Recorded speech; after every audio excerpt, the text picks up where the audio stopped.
Now, blackouts harm the economy and push customers deeper into debt, while also raising the expense of maintaining key municipal services.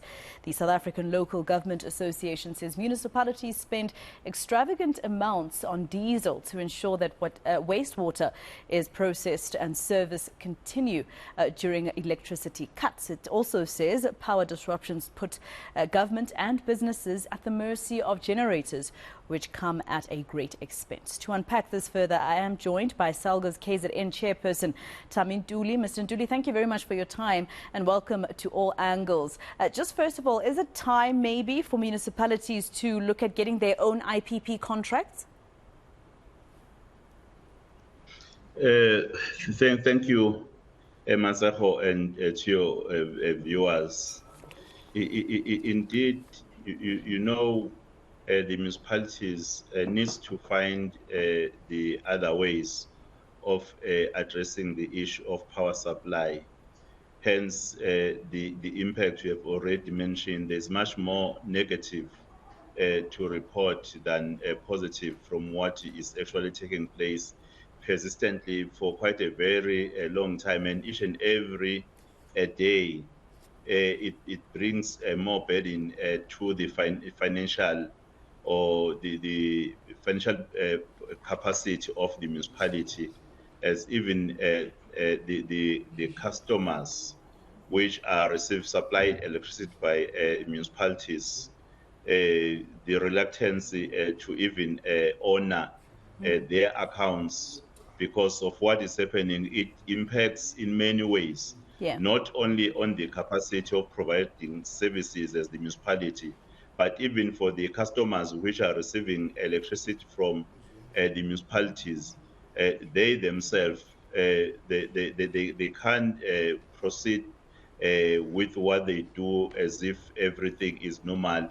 The burden of the diesel is not only to municipalities, but it's also even to the customers that are receiving electricity from the municipality, which at a long run, ultimately it results to the issue of the economy getting weaker and weaker in the area, and more job opportunities being threatened, which is quite very adverse. And we suggested long time ago as Salga that it's time that municipalities must begin now to look at other means of sourcing energy. Yeah. And, you know, Mr. Ntuli, if you had to be honest, also looking at our history, when it comes to procurement in South Africa, many officials in municipalities have been found wanting. You have 257 members in Salga. You know, if you were to be honest with me and the viewer, this also opens up to the corruption when it comes to that particular department, right? You know, for something which was not properly planned for, you know, when they were budgeting, they did not budget for the and amount when things of are rushed, procurement also is kind of, there's a risk there. There is a risk. In fact, I wanted to go there. That indeed there is a risk, because, you know, when things are not done according to the procurement plan, they are done to address the emergency.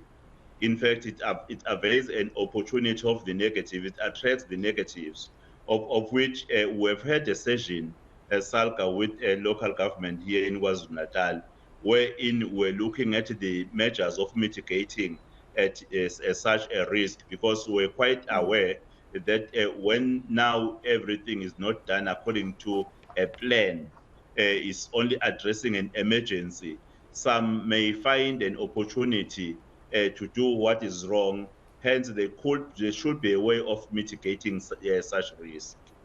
And just tell me, in KZN alone, because you're Salga KZN chairperson, if you're saying it's large amounts of money that municipalities have to use to get diesel, do you know throughout the course of the load shedding period that we've gotten, maybe since December, how much KZN has spent? Or municipalities in KZN? Not exactly. I cannot present an accurate figure, but in our analysis, we felt that the money that the municipalities are paying to ESCOM is not only doubled, you find them paying more than 3 times than what they were actually they've budgeted for ESCOM, which brings a huge burden on even the budget of the municipality, which impacts also directly to the issues of service delivery. Since when we talk about local government, the issue of backlog is well known, especially KwaZulu-Natal municipalities are, most of them are rural municipalities. When you talk about the issue of service delivery in KwaZulu-Natal, there's a huge backlog. Hence, when you add another burden because of taking the money which we have been directed to mitigate the issue of the backlog, and you take it to procure diesel, it in fact takes back even what the people expect and what the municipalities have also achieved. You know, a lot of South Africans would also be wondering, Mr. Ntuli, who exactly, why is load shedding not coming to an end? Does it benefit someone somewhere? But in terms of municipalities, the owing to ESCOM, in turn, obviously also you're owed, or municipalities are owed by customers as well. How are you going to deal with that? Because the IPP Association says the only way is to rope them in. Basically for municipalities to stop grandstanding, let IPPs in, because in that way you'll in fact save money, because clearly relying on ESCOM is not working.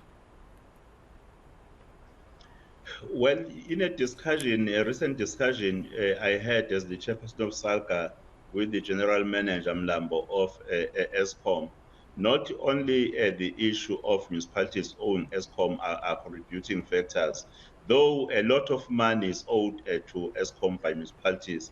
But for the province of KwaZulu-Natal, at least, you have heard a positive story about Newcastle municipality, where they were able to pay everything they were owing ESCOM, and the arrangement with other municipalities, and bringing down, even Etabakulu's local municipality, bringing down the amount that is owed to ESCOM, since we encouraged local government to pay ESCOM debts, so that they also assist.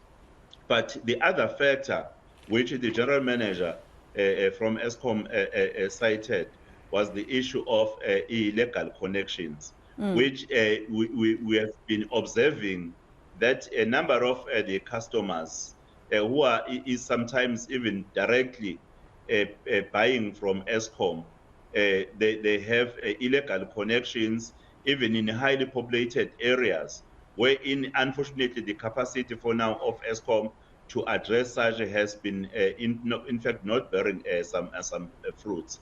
And we are of the view, Salga in the province of KwaZulu-Natal, that a collaboration between even ESCOM and ourselves as local government will assist to alert the communities that connecting electricity illegally, it poses a threat even to the job opportunities in ESCOM that can be grabbed by your generations or future generations. It does not only destroy ESCOM, but it impacts directly in the life of an individual who's not an employee of ESCOM now, who's only a user of ESCOM service.